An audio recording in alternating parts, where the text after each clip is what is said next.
Howdy, Quakes and ferrofluids. Yeah.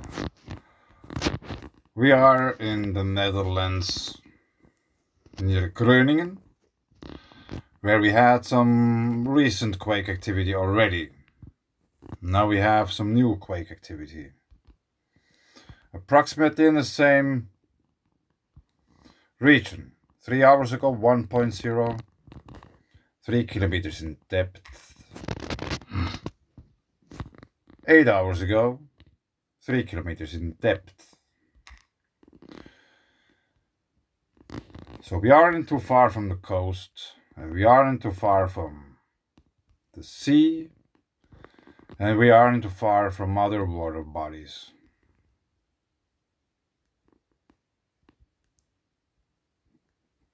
Canals and such. And we aren't too far also from those very interesting islands off the coast of the Netherlands. I've been making videos about these already. And there is geothermal activity in the Netherlands as well. Geothermal energy project in Leybourne to be continued by drilling a second well. 10th of this month. The second well will be drilled next year at the geothermal energy project in Leybourne. This was announced by the Warmte van Leeuwarden Consortium on Thursday. An important step for this geothermal energy project in the built environment. At the end of 2021, the drilling of the first well was completed. After the first drilling, various source tests showed that... Sorry, there's a spider running over me. That the geothermal source had less power than expected. As a result, the resource has a more limited capacity, and financial feasibility is a challenge. The Warmte van Leeuwarden Consortium, consisting Bouwgroep District and Natural EBN and Shell, has decided to continue the project. The second drilling is planned for the third quarter of 2023. Preparing the drilling of the second well is the next step into the supply of geothermal energy in Leeuwarden. The ultimate goal remains to realize the first supply of geothermal energy by the end of 2024.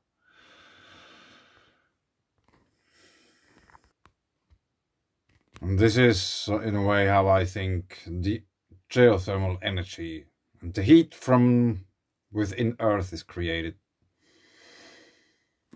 Earth might have a plasmoid core.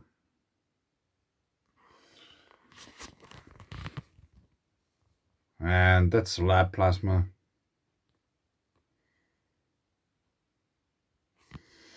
But nonetheless, even in this lab plasma, we have features which we could somehow, if this would be Earth's crust, this could be magma intrusions, and here it makes also connection to the lower mantle, or however you want to put it. Earth is a live geoid. Introduction to plasma tectonics and electric geology, solar wind coupling to planetary circuits, lighting tells the stellar transformer story, Bruce Leybourne and Giovanni Gregori. It's a very interesting paper. I will put a link below. I recommend you to check it out. These are the sea urchin spines. They are making the connection to the surface and beyond from within Earth. Joule antennas. Then we have this mantle gravity anomaly. And I want to point out that here we have red, where we have the Netherlands. And now I want to share with you a small clip of this video. Brainiac, monster magnet meets magnetic fluid. On a more serious note, have you noticed a special detail on the spikes? Some of them have a fawn at the end. I have never seen this before. After tweaking the distance between the magnet and the ferrofluid, I got this result. My guess is that this is a sign of how powerful this monster magnet really is. Its magnetic field is so strong that the magnetite in the fluid is stacked high enough to break through the surface tension of the carrier fluid, petroleum in this case. This looks so cool. Yes, it does. Indeed. So, why I show you that? Because there has been a fire on Glacier 3000 Leybourne in Switzerland some time ago. Cable car mountain station catched fire and nobody knows why. I'm really interested into why it started to burn, but I don't know.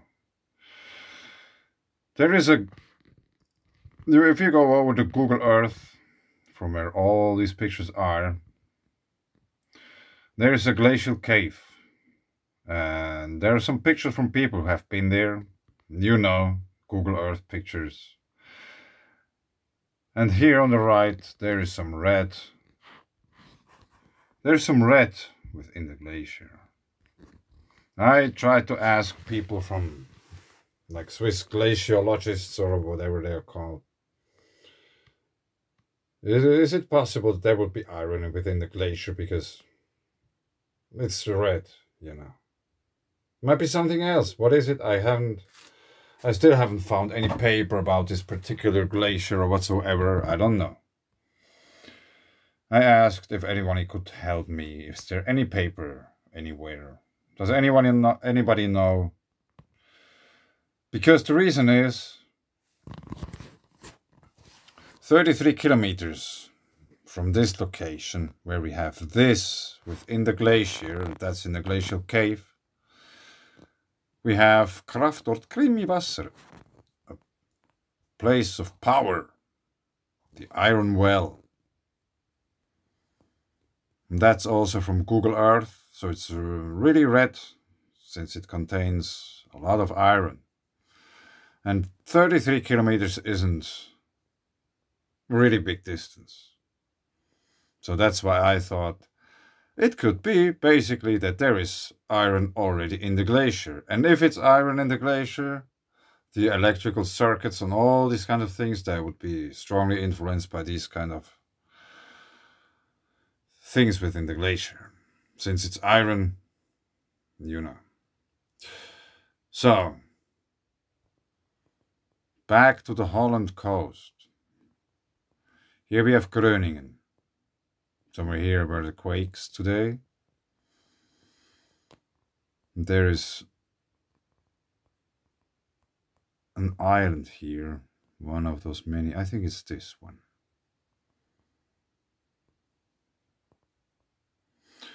There isn't any picture from the place itself, but I found this really intriguing.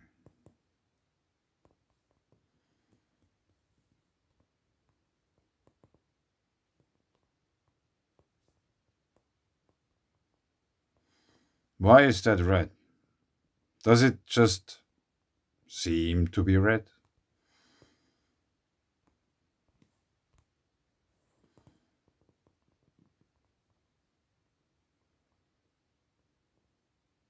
There is quite much reddish water. It might be also brown, I don't know. But this is the picture quality we have. Furthermore, that's rather white. Yes, white rivers. No, we are talking about an island and not a river.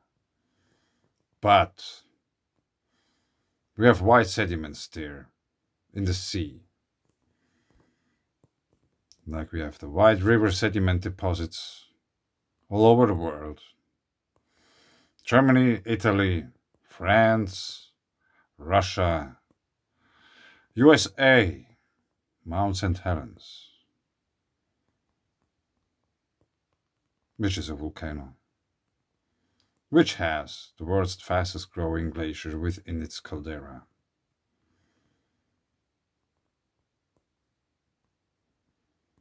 So we have white deposits here as well. And maybe some iron well as well here. I don't know. This looks very interesting. Why is this red? Is there any iron in that?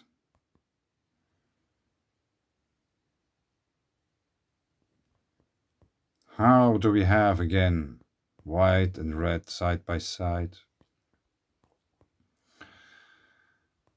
And one of those islands nearby, I made a video about that. I don't remember the name.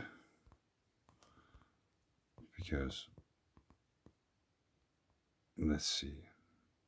Here, this one. Rotumerplaat. I think it was this one. That's a growing island.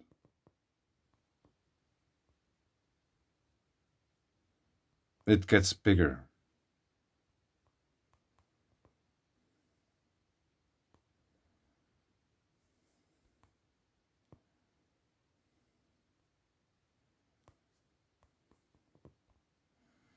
Maybe I suffer from pareidolia.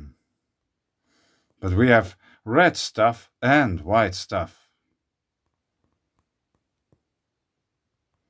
on a growing island off the coast of the Netherlands.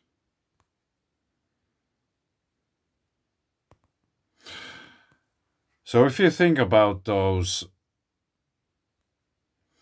sea urchin spines,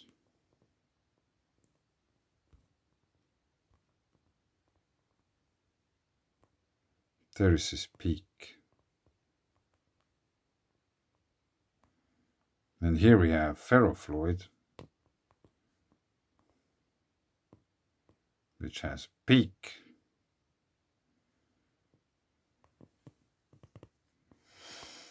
Some say Earth's core is iron.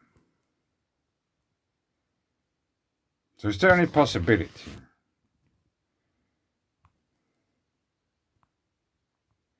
that this would be the sea and this would be one of those peaks reaching up and we get iron water there pouring out of the ground, and simultaneously the iron pulls more stuff from underneath and the island just grows because it gets pulled upwards through electromagnetics.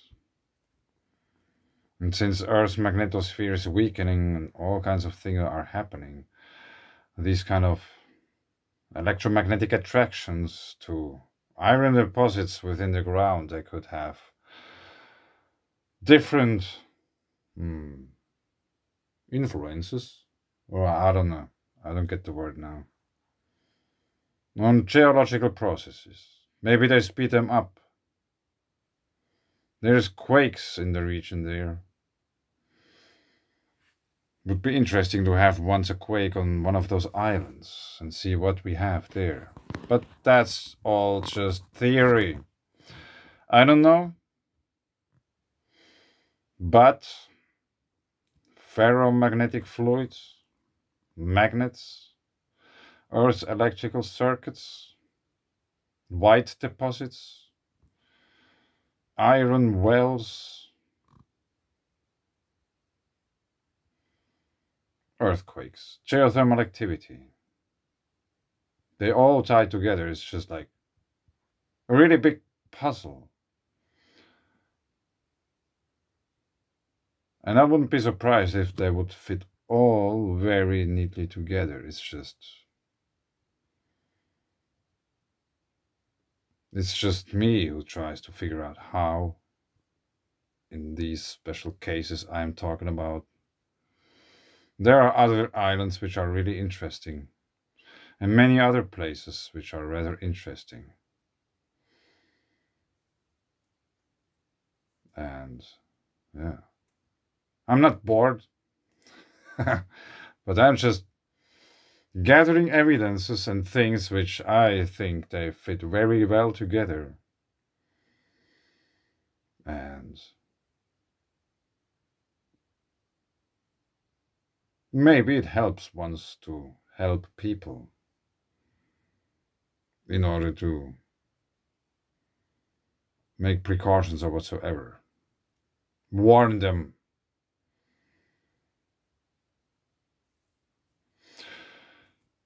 Yes. Warn them about things they've never heard. Mountain water, white rivers, cryptodomes and stuff. Not too many people have heard of these things, I guess. I don't know. Or probably they have heard of one or another one, but really couldn't make the connection between ferrofluids and geology and earthquakes and sun cycles and all these kind of things, but they're all tied together. It's just really hard to somehow explain them, because I have no idea how to make a real video. How to edit the video or whatsoever. I don't know. Maybe I've never learned. Maybe it's just a waste of time. Because it's not about entertaining people. It's about sharing knowledge. And I think this picture, this has more than 1,000 words. It's amazing. Charge tends to accumulate on peaks and edges. Very interesting. Thanks.